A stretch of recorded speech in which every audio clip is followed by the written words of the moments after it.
Hello friends, a very warm welcome to my channel. As you can see on your screen, I have a Samsung 21-inch CRT TV. The model of this TV is planned, but for some reason, the circuit board of this television has been replaced. Today, we will be looking at a unique problem of this TV, and we will also fix it. So, before starting this video, I would like to make a request to all the viewers who like this channel. Please watch the short video of this channel because it contains many solutions and repairing tips which you must see. Friends, as this channel progresses, you will continue to receive new information. So, let's take a look at this video. As you can see, the filament of this picture tube is off, which means that the circuit board of this TV is not working. In this condition, what can happen to this TV? Let's find out by examining the fault of this TV. First, we need to flip the circuit board of this television. Anything can happen in this TV. I have not seen any photo of it yet, but you will see it with me. Let's open this speaker connection and disconnect all the sockets from the circuit board. Only then can we flip the circuit board properly and examine it. So, first of all, let's check the soldering of this circuit board to make sure that it has not been repaired before. First, let's examine the soldering of this circuit board to ensure that it has not been previously repaired, left dry somewhere, or has any broken or cracked parts. After examining everything, I think this circuit board is fresh and only requires repair in one place, which is the rectifier diode and capacitor of the power supply section in the secondary side, which operates at 110 volts. The issue has been resolved in them, as you can see here. Whenever a resolution is visible at this point, it is estimated that the same problem that occurred in this circuit board earlier is not present anymore. This means that there is no need to replace the 110 volt supply diode again, unless for some reason the number of the diode is changed. If the rectifier diode is wrongly installed due to the direct short, then the voltage of the power supply will be too high, so it is necessary to check the number and the voltage of the rectifier diode before installing it. And at this time, the filament of the TV is also not on. This could mean that either the 110 volt supply diode has shorted or the output transistor of the horizontal section has shorted. Let's see what fault there is in this circuit board. First, we will check all the rectifiers on the secondary side of the power supply section. This is the rectifier diode that has been changed. When a rectifier diode shorts in a 110 volt power supply, the voltage drops to 0 instead of 110 volts. This means that the horizontal section will not turn on, and the filament will also not turn on until the horizontal section is turned on. So let's check this diode first by starting with the 110 volt supply diodes. If any of these diodes are shorted, the multimeter will show a reading of 0. Each diode will show a different reading on the multimeter. First, start with a 110 volt supply through a diode. If any of these diodes are shorted, the multimeter will show a 0 rating. To me, this rectifier diode seems correct, so let's flip the multimeter probe and see if the multimeter shows the diode correctly this way as well.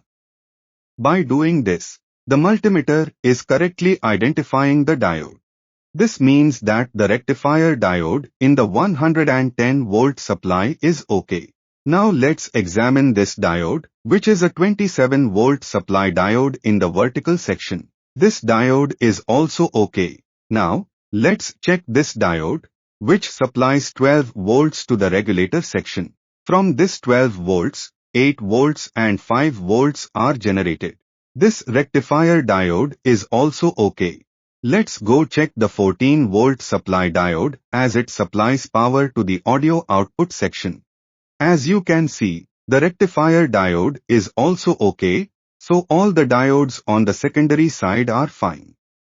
Friends, when there is no voltage on the secondary side, the voltage is checked by checking the filter capacitor on the primary side of the power supply. Because that's where DC 300 voltage is present first. Until DC 300 voltage is not present in that filter capacitor, the power supply will not turn on. As you can see in this multimeter, there is no voltage in this 300 volt filter capacitor. So, what could be the reason for this filter capacitor not getting voltage? Let's see why this is happening. So friends, as you can see, the AC cord has come out due to burning. Sorry to say, when we checked the voltage in the filter capacitor at that time, this wire had burned and come out, but we didn't know. Now we will connect this wire directly to the power point of the power supply instead of connecting it to the power switch and see if the power supply turns on. As I have connected the AC cord directly to the power point, the power supply should turn on now. If this power supply is faulty, there will be no voltage on the secondary side of the power supply. So let's check the voltage on the secondary side of this power supply now. So friends, I have plugged this AC cord into the socket. Now we will check the 110 volt supply on the secondary side, from where the main supply of the TV comes out. From here the 110 volt goes to the horizontal section, and from this horizontal section picture tube and the circuit board's 1 or 2 sections receives the required voltage. This is 110 volt filter capacitor. As you can see here, 107 volt is present, which means that this TV's power supply is okay. Let's now check the vertical supply voltage, and the vertical supply voltage is also okay. Now we are going to check the supply voltage of the regulator section, and this supply voltage of the regulator section is also okay. So, in the end, we will check the supply voltage of the audio output section. The supply voltage of this audio output section is also okay. If all these supplies are okay, then we should check the TV screen. So, let's take a look at the TV screen. As you can see on the TV screen, sometimes the picture becomes dark and sometimes it becomes normal. It seems that there is some problem with the picture tube baseboard of this TV. So let's try to find the problem and see what the problem is in the picture tube of this TV. This is the baseboard of the picture tube, so there may be some problem in this baseboard, such as loose contact, dry soldering, track open, or any other part may be damaged.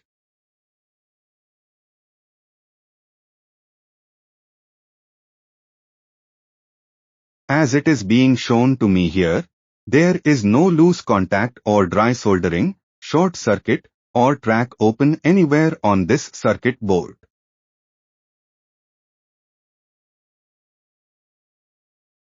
So, it seems like only one component is damaged, and it is here, which you might be able to see. This is the electrolytic capacitor, the black-colored one. It's not this one. It's this one, the black-colored electrolytic capacitor, which is damaged. The rubber at the bottom of this capacitor has come off, as you can see here. In my opinion, this problem has occurred due to this electrolytic capacitor. So, first, we should replace this electrolytic capacitor, and then we should look into the other components. Friends, we should try changing this electrolytic capacitor and see.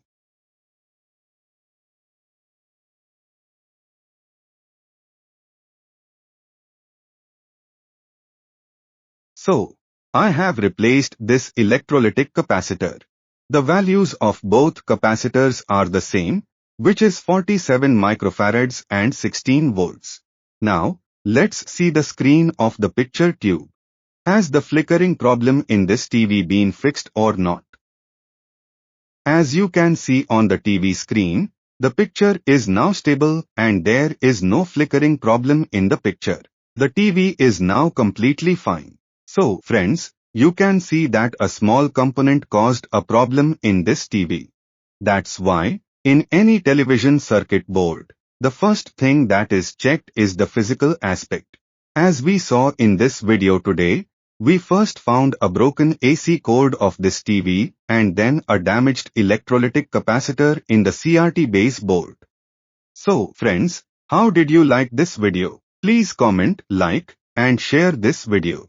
And if you haven't subscribed to this channel yet, please subscribe to it soon because in the coming days, you will get new videos like this in good English and Hindi. Thank you.